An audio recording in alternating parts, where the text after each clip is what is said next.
ડેડાણ રાજવી પરિવારના દરબાર શ્રી હિતેન્દ્રભાઈ કોટીલા અને બ્રહ્મ સમાજ પ્રમુખ દત્તેશભાઈ જાની દ્વારા મુસ્લિમ ધર્મના પવિત્ર રમઝાન માસ દરમિયાન ચાલી રહેલા રોજા એટલે કે ઉપવાસ રાખતા મુસ્લિમ ભાઈઓને આજ રોજ ઇફતારીના સમય દરમિયાન રોજદારો માટે દૂધ કોલ્ડ ડ્રિંક્સની વ્યવસ્થા કરવામાં આવી હતી।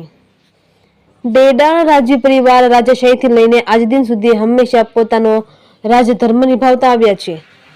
18 વર્ષને સાથે લઈને ચાલનારા રાજવી પરિવાર માટે સમગ્ર ડેડાણ ગામને ગર્વ છે। ત્યારે મુસ્લિમ સમાજના દરેક નાના મોટા તહેવારોમાં રાજવી પરિવારની વિશેષ ઉપસ્થિતિ હોય છે, જેમાં આજે ઝુમ્મા મસ્જિદ ખાતે મુસ્લિમ સમાજ પ્રમુખ અયુબ ખાન પઠાણ, યુનુસ બાપુ, કરીમભાઈ સાલેડા, ઇમ્તિયાઝ ખાન, ચંગીઝ ખાન, બહાદુરભાઈ હિરાણી, મોહસિન પઠાણ સહિતના આગેવાનો ઉપસ્થિતિમાં ઇફતાર પાર્ટી યોજાઈ અને ઇફતાર બાદ તમામ રોજદાર માટે ન્યાઝની વ્યવસ્થા ચંગીઝ ખાન પઠાણ દ્વારા કરવામાં આવી હતી।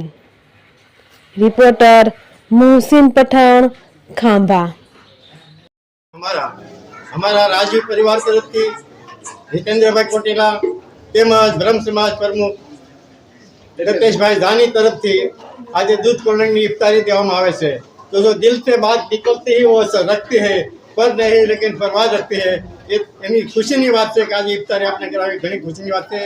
हमारे समाजના प्रमुख अयूब भाई शुक्रिया अदा करे છે, યુનુસ બાપુ છે, बहादुर हिराणी से, मोहसिन खान पठाण से, पूरा जमात આગેવાનોની અમને ઇફતારી કરાવી છે, તે બદલ તેમનો શુક્રિયા અદા કરીએ।